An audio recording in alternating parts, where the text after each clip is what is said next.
College के पहले दिन मैं 50 करोड़ की सुपर कार लेकर रिपोर्ट करने गया, पर सोचा नहीं था कि रूममेट्स मुझे एक आम युवक समझ लेंगे और बड़े प्यार से मुझे अपने साथ मिलकर खाना खाने के लिए ले जाएंगे। रात को तो वे मुझे जबरदस्ती कॉलेज के मेन गेट पर ले गए, बस उस सुपर कार को देखने के लिए। सब भाई अपनी सपनों की कार को देखकर लार टपका रहे थे। एक्साइटमेंट में उनका फोन भी हाथ से छूटा जा रहा था। जैसे ही भाइयों ने फोटो खींचने के लिए फोन निकाला, तभी एक करली बालों वाली युवती ने घूमकर बहुत गंदी नजर से देखा और हाथ समेटकर नफरत से बोली, ए दूर रहो, अगर थोड़ा सा भी स्क्रैच आया तो तुम कंगाल लोग इसका हर्जाना दे पाओगे क्या। उसके पास खड़ी सहेली भी अजीब सी आवाज में हंसते हुए ताना मारने लगी, कुछ गरीब स्टूडेंट्स कार के साथ फोटो खिंचवाने का सपना देख रहे हैं, तुम सबको बेच भी दें तो इस कार का एक व्हील भी नहीं आएगा। यह सुनकर चुलिन फेंग का चेहरा एकदम लाल हो गया और वह फोन हाथ में ले हवा में ही रुक गया। अपने भाई की इस तरह सबके सामने बेइज्जती होते देख मेरा मूड खराब हो गया। मैं तुरंत आगे आया और उसे रोका, फिर उसके कान के पास धीरे से कहा, उन युवतियों को सबक सिखाना चाहते हो। चुलिन फेंग वहीं हैरान रह गया, उसका माइंड अभी काम नहीं कर पा रहा था। मैंने उसे देखते हुए फिर पूछा, ड्राइविंग लाइसेंस पास है, कार चलानी आती है। वह सब भूलकर मासूमियत से अपना सिर बहुत तेजी से हिलाने लगा। हाँ बिल्कुल, मैं अपने पापा का छोटा मिनी ट्रक बहुत मस्त चलाता हूँ। मेरे चेहरे पर एक चालाक मुस्कान आ गई। मैंने अपनी पॉकेट से चाबी निकाली और उसके हाथ में रख दी। तो फिर आज का शो तुम्हारे नाम है। ओ तेरी। चुलिन फेंग ने जैसे ही अपनी हथेली में चीज देखी, वह जोर से चिल्लाया। बाकी दो रूममेट्स भी तुरंत पास आए और फिर रात के सन्नाटे में 2 बार एक साथ आवाज आई, ओ तेरी। इस शोर को सुनकर उन युवतियों ने हमें फिर से देहाती समझकर हंसना शुरू किया। मुझे उन मतलबी लोगों को भाव देने का कोई शौक नहीं था। मैंने बस चुलिन फेंग को इशारा किया, जाओगे या फिर मैं खुद जाऊं। चुलिन फेंग ने तुरंत कार की चाबी को कसकर पकड़ लिया। उसके चेहरे का संकोच अब बहुत बड़ी खुशी में बदल चुका था। उसके चेहरे की मुस्कान रुक ही नहीं रही थी। जाऊंगा, ऐसे शो ऑफ के समय को कैसे छोड़ सकता हूँ। अगले ही पल वह लंबे कदम बढ़ाता हुआ शान से सुपर कार की तरफ गया। उसने कार के सामने पहुंच दे रही उस चालाक युवती को पूरी तरह इग्नोर कर दिया। ए तुम गरीब युवक यहाँ क्या कर रहे हो। करली बालों वाली युवती गुस्से में अपने हाथ पैर चलाती हुई आगे आई, पर चुलिन फेंग ने उसे एक नजर तक नहीं देखी। उसने बस अनलॉक का बटन दबाया और फरारी की फैंसी लाइट्स 2 बार चमकी। युवती के कदम वहीं थम गए। उसका गुस्सा गायब हो गया और उसकी सहेलियां हैरान होकर अपनी लाइफ पर शक करने लगी। इसके बाद चुलिन फेंग ने कार का गेट खोला और ड्राइविंग सीट पर बैठ गया। कार स्टार्ट करना और गियर बदलना एकदम परफेक्ट था, बहुत ही कूल। कार का शीशा नीचे हुआ और उसने उन हैरान युवतियों को देखकर हंसते हुए कहा, ए रास्ते से हटो, अगर मेरी प्यारी कार पर स्क्रैच आया तो तुम सबको बेचकर भी एक टायर का पैसा पूरा नहीं होगा। चुलिन फेंग को सुपर कार की तेज आवाज के साथ जाते देख मैं और नामूजे बहुत सुकून से हॉस्टल की तरफ पैदल चल दिए। रास्ते में नामूजे अपनी उत्सुकता को रोक नहीं पाया और उसने धीरे से पूछा कि क्या ये महंगी कार सच में मेरी है। मैंने बहुत नॉर्मल बनते हुए कहा, फैमिली के अंकल ने बस ऐसे ही आने जाने के लिए खरीद दी थी। मुझे लगा कि आज का ये बेहतरीन सबक यहीं खत्म हो गया, पर जैसे ही हम हॉस्टल के नीचे पहुंचे, देखा कि चुलिन फेंग को हॉस्टल के केयरटेकर अंकल ने गेट पर रोक रखा है और बहस कर रहे हैं। मैंने पास जाकर सुना तो मेरी हंसी छूट गई। असल में यह युवक शो ऑफ के चक्कर में अपना कॉलेज आईडी कार्ड लाना भूल गया था। सख्त स्वभाव के अंकल गेटकीपर की तरह खड़े थे और उसे अंदर नहीं जाने दे रहे थे। मैं अपनी हंसी रोक नहीं पाया और तुरंत बात संभालने के लिए आगे आया। अंकल प्लीज जाने दीजिए, हम एक ही रूम के भाई हैं और ये कार भी मेरी ही है। अंकल ने शक की नजर से मुझे ऊपर से नीचे तक देखा, फिर उस शानदार कार को देखकर सिर हिलाया। अच्छा तो तुम्हारा आईडी कार्ड कहाँ है। मैंने पूरे कॉन्फिडेंस के साथ अपनी पॉकेट में हाथ डाला। अगले ही सेकंड मेरी मुस्कान गायब हो गई। शिट, मैं भी भूल गया था। मैंने तुरंत नामूजे की तरफ देखा। उसने अजीब तरह से अपने कंधे हिलाए, यानी उसके पास भी कुछ नहीं था। नामूजे ने अपनी आंखें घुमाई और गुस्से में कहा, अगर मेरे पास होता तो क्या मैं यहाँ चुपचाप खड़ा रहता। मैंने हार मानकर हाथ नीचे किए और अंकल को मक्खन लगाने लगा। अंकल हम सच में आज ही आए नए स्टूडेंट्स हैं। अंकल ने अपना मुंह बनाया और साफ मना कर दिया। मैं कैसे यकीन करूं। यह युवक अभी बहुत तेजी से आया और कार पार्क करके गायब हो गया। नामूजे बहस करने के लिए आगे आने लगा, पर अंकल ने सख्त होकर सीधे मना कर दिया, बिल्कुल नहीं। बाहर के बहुत से अमीर बाप के बेटे ऐसी कार लेकर कॉलेज में युवतियों को फंसाने आते हैं। यह सुनकर हम सब भाई वहीं शांत हो गए। मैंने अपना सिर पकड़ लिया और उन्हें याद दिलाया, अंकल लेकिन ये तो बॉयज हॉस्टल है ना। मैं थक चुका था, इसीलिए मैंने बहस छोड़ दी और सीधे अपने सेकंड अंकल ताऊ जी चाचा जी का नंबर मिलाया। 2 बेल बजते ही उन्होंने फोन उठाया। मैंने संक्षेप में सब बताया और कहा, अंकल अपना काम बहुत अच्छे से कर रहे हैं, आप उन्हें कुछ मत कहिएगा। फोन पर शांत आवाज आई, ठीक है तुम थोड़ा वेट करो, और फोन कट गया। चुलिन फेंग अभी भी अंकल से बहस कर रहा था कि तभी अंकल का फोन बज उठा। उन्होंने जैसे ही फोन उठाकर कुछ सेकंड बात की, उनके चेहरे का गुस्सा बहुत बड़े सरप्राइज में बदल गया। अंकल का व्यवहार तुरंत बहुत विनम्र हो गया। वे सिर हिलाने लगे, जी जी ठीक है, आप चिंता मत कीजिए। फोन रखते ही जो अंकल अभी सख्त सख्त बने थे, अगले ही पल उनके चेहरे पर एक बहुत बड़ी मुस्कान आ गई। अरे ये तो बस एक कंफ्यूजन था, आप सब अंदर जाइए, अंदर जाइए। मैं तो शांत था, पर बाकी तीनों भाइयों के दिमाग में सवाल घूम रहे थे। चुलिन फेंग भागकर मेरे पास आया और पूछने लगा, ये गेट कीपर अचानक इतना अच्छा कैसे बन गया? मैंने बहुत शांत होकर कहा, मैंने सेकंड अंकल को फोन किया था, उन्होंने प्रिंसिपल से बात कर ली। चुलिन फेंग की आंखें फटी की फटी रह गईं। एक फोन पर काम हो गया? तुम्हारे सेकंड अंकल कितने बिग ऑफिसर हैं? मैंने मुस्कुराते हुए बात को घुमाया। पोजीशन तो बहुत बिग नहीं है, पर हाँ, उनकी बात सुनी जाती है। अगली सुबह बहुत जल्दी चुलिन फेंग की रोने की आवाज आई। तभी रूम का गेट खुला। मैं अपनी सुबह की रनिंग खत्म करके आ चुका था और पूरे रूम के लिए गर्म नाश्ता लाया था। मैंने तेज आवाज में कहा, सब जल्दी से उठो भाइयों, नाश्ते का समय हो गया है। तीनों सोए हुए रूममेट्स में अचानक एनर्जी आ गई। नामूजे ने हाथ जोड़कर थैंक्स कहा। मैं पूरे 20 पीस बंस, पाव, स्नैक्स और चाय नाश्ता लाया था, पर चुलिन फेंग तो बहुत भूखा था। वह अकेले ही आधा नाश्ता खा गया। नामूजे जब उसका मजाक उड़ा रहा था, तब तक हम सबने अपने क्लोथ्स चेंज किए और कॉलेज के मैदान की तरफ चल दिए। वहां पहुंचते ही हम हैरान रह गए, बहुत भीड़ थी और कुछ समझ नहीं आ रहा था। तभी एक चश्मा पहने सीनियर ने फाइनेंस डिपार्टमेंट के न्यू स्टूडेंट्स को आवाज दी। हम जैसे ही वहां गए, व्हाइट ड्रेस पहने एक युवती नाम की लिस्ट लेकर आई। उसने मुस्कुराते हुए मीठी आवाज में कहा, मैं सेकेंड ईयर की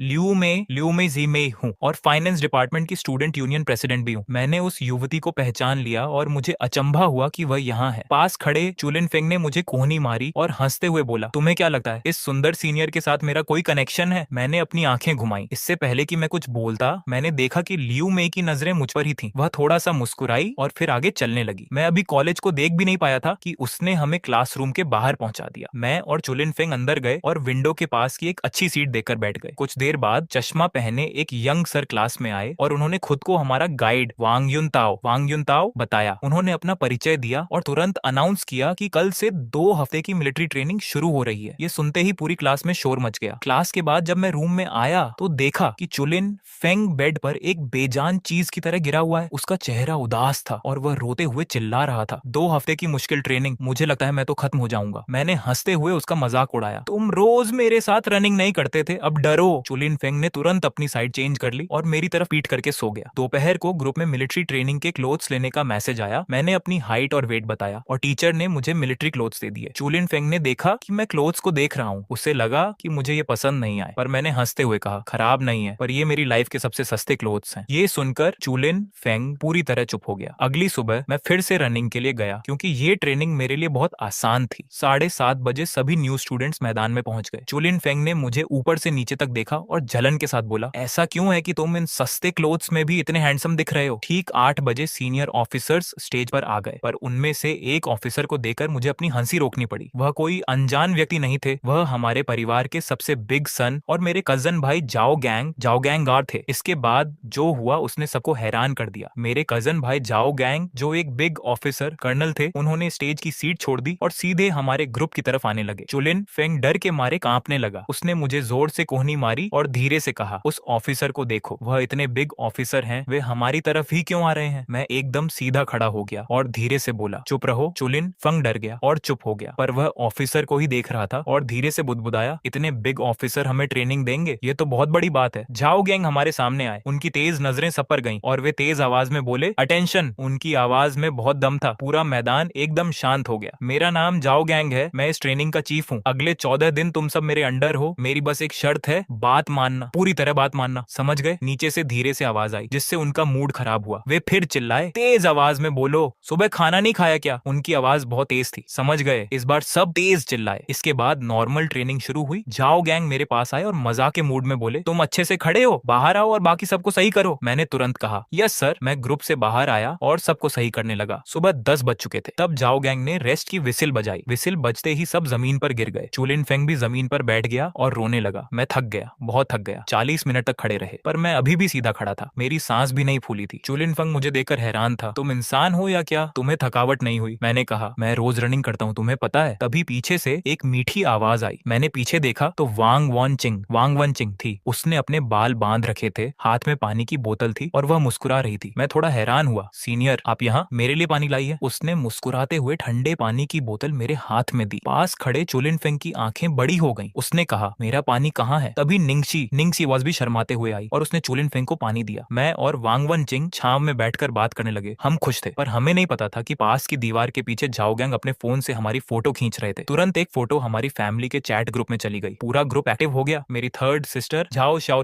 झाओ शाओटिंग ने सबसे पहले मैसेज किया, यह क्या है? क्या हमारे छोटे भाई को कोई पसंद आ गई है? यह युवती सुंदर दिख रही है। मेरी फोर्थ सिस्टर झाओ शाओजुए ने भी मजा किया, अरे वाह, अब ये समझदार हो गया है। किसी ने ग्रुप में जाओ गैंग को टैग किया, भैया जल्दी से एक और सामने से फोटो खींच कर भेजो। यहाँ तक कि मेरे फोर्थ अंकल जाओ शोशिन भी आ गए। हा, मेरे भतीजे की लाइफ में कोई आ गया है। भतीजे बाद में पूरी बात बताना, एक और फोटो भेजो। जाओ गैंग ने फोन रखा, उनके चेहरे पर एक शरारती मुस्कान थी। फिर उन्होंने विसिल बजाई। वांग वन चिंग और निंगसी हमें बाएं बोलकर चली गई। जाओ गैंग ने भी वांग वन चिंग को देखा और उन्हें वो अच्छी लगी। शाम 5:30 बजे तक ट्रेनिंग चली। जैसे ही छुट्टी हुई मेरा फोन बहुत तेज वाइब्रेट होने लगा। उसमें 99+ मैसेज देखकर मैं डर गया। मैंने व्हाट्सएप खोला तो मेरे होश उड़ गए। मेरे कजन भाई जाओ गैंग ने मेरी और सीनियर की फोटो फैमिली ग्रुप में डाल दी थी। मुझे अभी भी ट्रेनिंग ग्राउंड में जाओ गैंग की सख्त आवाज याद आ रही थी, अभी तुम परफेक्ट नहीं हो, सब ध्यान रखो। जब वे दूर चले गए तो शांत खड़ा ग्रुप अचानक शोर मचाने लगा। चुलिन फेंग उस खाली बोतल को ऐसे पकड़े था जैसे कोई कीमती चीज हो। वह हंस रहा था। मैंने अपनी आंखें घुमाई और कहा, बस करो, क्या इस खाली बोतल को घर ले जाओगे? हम दोनों बात करते हुए कैंटीन पहुंचे। वहां बहुत भीड़ थी। मैंने कहा, चलो 3rd फ्लोर पे चलते हैं, मैं पे करता हूँ। जैसे ही मैंने पेमेंट के लिए फोन निकाला, स्क्रीन पर वो 99+ मैसेज देखकर मेरा दिल बैठ गया। मेरे टोटल फ्रेंड्स भी 100 नहीं है, तो ये कौन सा ग्रुप है? मैंने कांपते हाथों से ग्रुप खोला। पूरे परिवार के मैसेज भरे पड़े थे। मैं सोच रहा था कि काश मैं कहीं छुप जाऊं। तभी ग्रुप में एक और मैसेज आया। जाओ गैंग ने लिखा था, पहला दिन खत्म हुआ, जिसे भी जाओ ये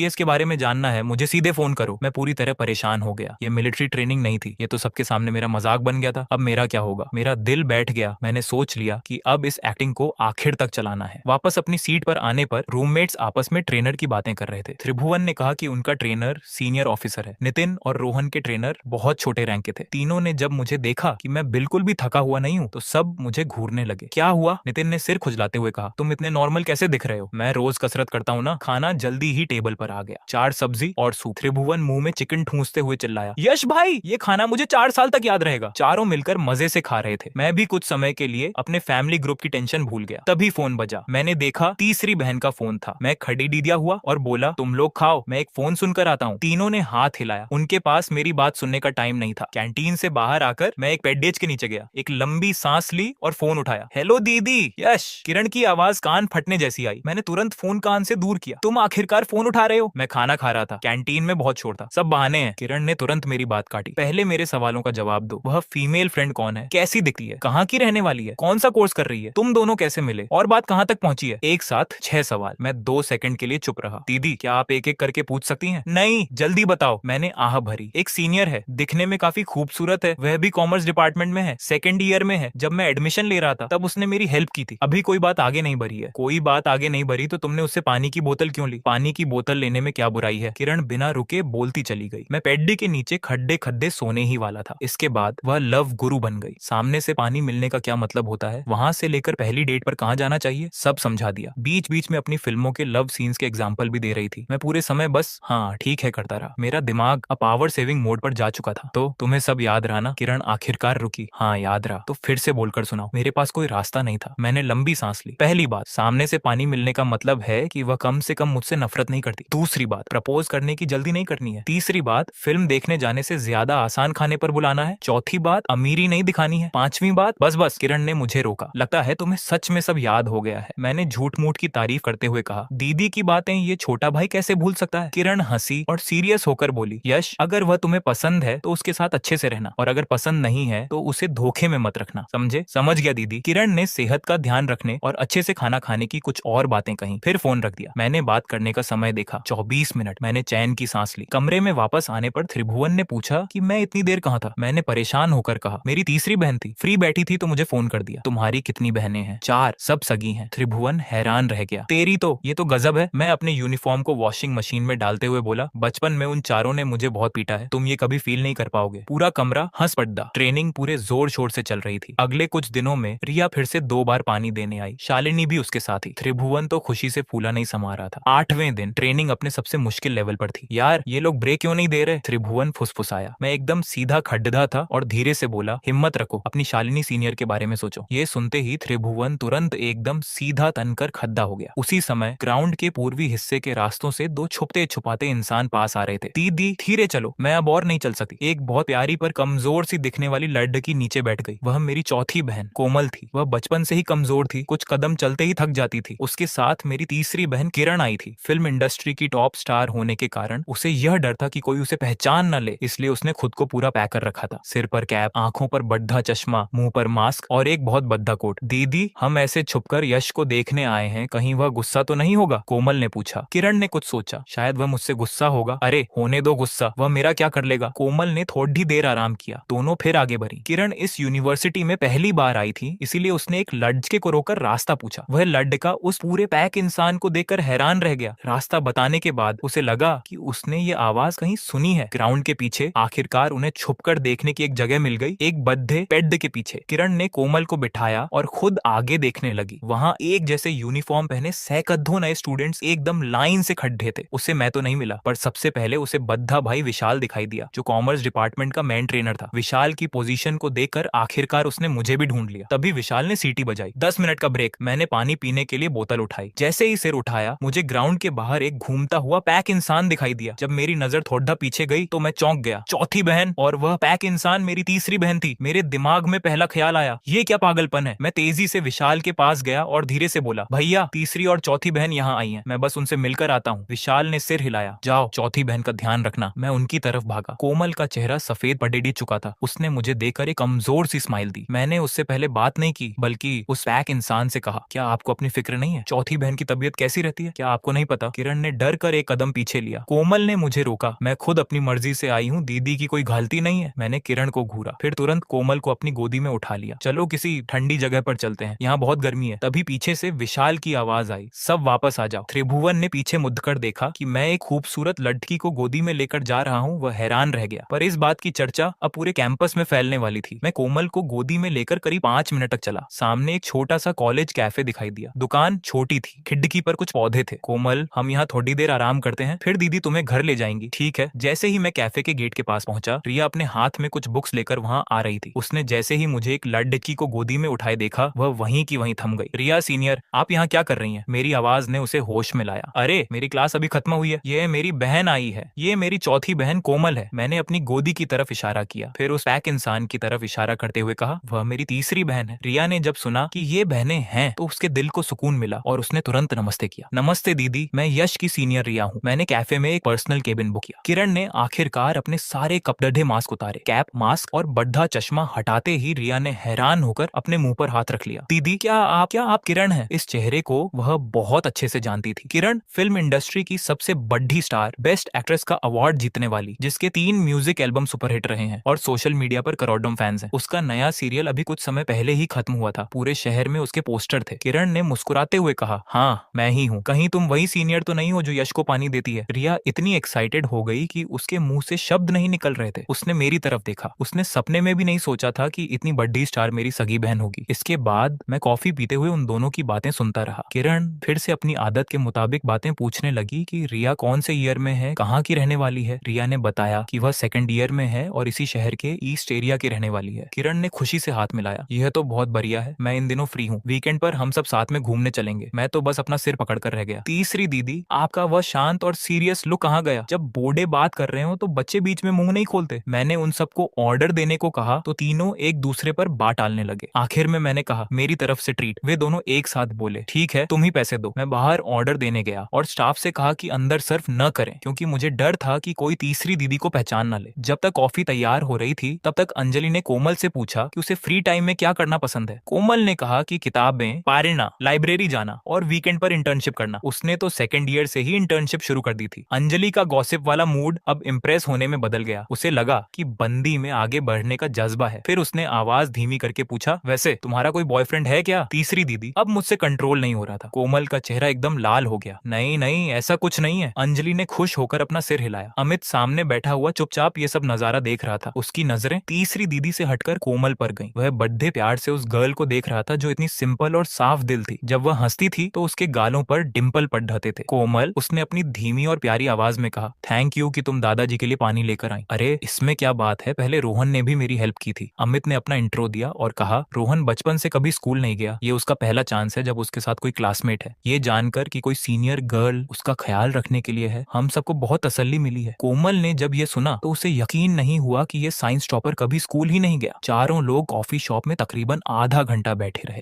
अमित ने जब गुनगुना पानी पी लिया तो उसकी तबीयत पहले से काफी बेहतर दिखने लगी। मैंने मैंने समय देखा। तीसरी दीदी, आप चौथी दीदी को लेकर घर जाओ, अब उन्हें आराम करना चाहिए। अमित टेबल का सहारा लेकर खड़ीदा हुआ। जब वह कोमल के पास से गुजरा तो रुका और धीरे से बोला, कोमल, रोहन का ख्याल रखने के लिए थैंक यू। इतना कहकर वह अंजलि का हाथ पकड़ दिएचकर बाहर चला गया। अंजलि ने गेट पर पहुंचकर वापस अपना सिर अंदर घुसाया और कोमल को आंख मारते हुए बोली, किसी को बताना मत कि मैं यहाँ हूँ, ये हमारा सीक्रेट है। उन दोनों के जाने के बाद वहाँ सिर्फ मैं और कोमल बचे थे। तुम्हारी तीसरी दीदी टीवी पर जैसी दिखती है वैसी असल में नहीं है, कोमल ने कहा। टीवी पर तो काफी शांत और सीरियस लगती है, पर असल जिंदगी में इतनी फ्रैंक और मजेदार है। वह तो बस उनका एक स्क्रीन लुक है। मैंने बिना किसी एक्सप्रेशन के कहा, असली रूप तो तुमने अभी देख ही लिया। कोमल अपनी हंसी नहीं रोक पाई। मुझे तो बहुत अच्छा लगा, एकदम रियल। क्या तुम मुझे उनका वीचैट नंबर दोगे? हाँ, क्यों नहीं। मैं खुद अभी पूछने में शर्मा रही थी। मैंने अंजलि का वीचैट अकाउंट कोमल को सेंड कर दिया और अंजलि को एक वॉइस मैसेज भी भेज दिया। अंजलि ने वहां से तुरंत रिक्वेस्ट एक्सेप्ट कर ली। कोमल इतनी एक्साइटेड हो गई कि उसने मुझे गले से लगा लिया। सीनियर गर्ल, क्या मैं भी आपको एक बार गले लगा लूं? मैंने थोड़े मजाकिया अंदाज में कहा। कोमल को जैसे ही होश आया वह तुरंत पीछे हटी और सकपकाते हुए बोली, तुम जल्दी मिलिट्री ट्रेनिंग के लिए जाओ, वहाँ के सर बहुत स्ट्रिक्ट हैं। मैंने उसके शर्माने के अंदाज को देखा और मुस्कुराया। Thank you senior girl. Thank you किस लिए? मेरे लिए पानी लाने के लिए, मैंने सीरियस होकर कहा। और अभी मेरी चौथी दीदी से बात करने के लिए भी थैंक यू, वह आज बहुत खुश थी। कोमल ने मेरी तरफ देखा। उसके मन में जो भी अजीब सी उलझन थी वह पूरी तरह गायब हो चुकी थी। उसकी जगह एक बहुत ही प्यारी और अनजानी सी खुशी ने ले ली थी। मेंशन नॉट, उसने मुस्कुराते हुए कहा। उसके गालों के डिंपल चमक उठे। तुम्हारी चौथी दीदी बहुत क्यूट है और तुम्हारी तीसरी दीदी भी बहुत स्पेशल है। मैंने समय देखा, 11:10 हो चुके थे, यानी छुट्टी होने में ज्यादा समय नहीं था। मैं भागता हुआ वापस ग्राउंड की तरफ गया। कैप्टन विक्रम ट्रेनिंग की तैयारी करवा रहे थे। मैंने जोर से कहा,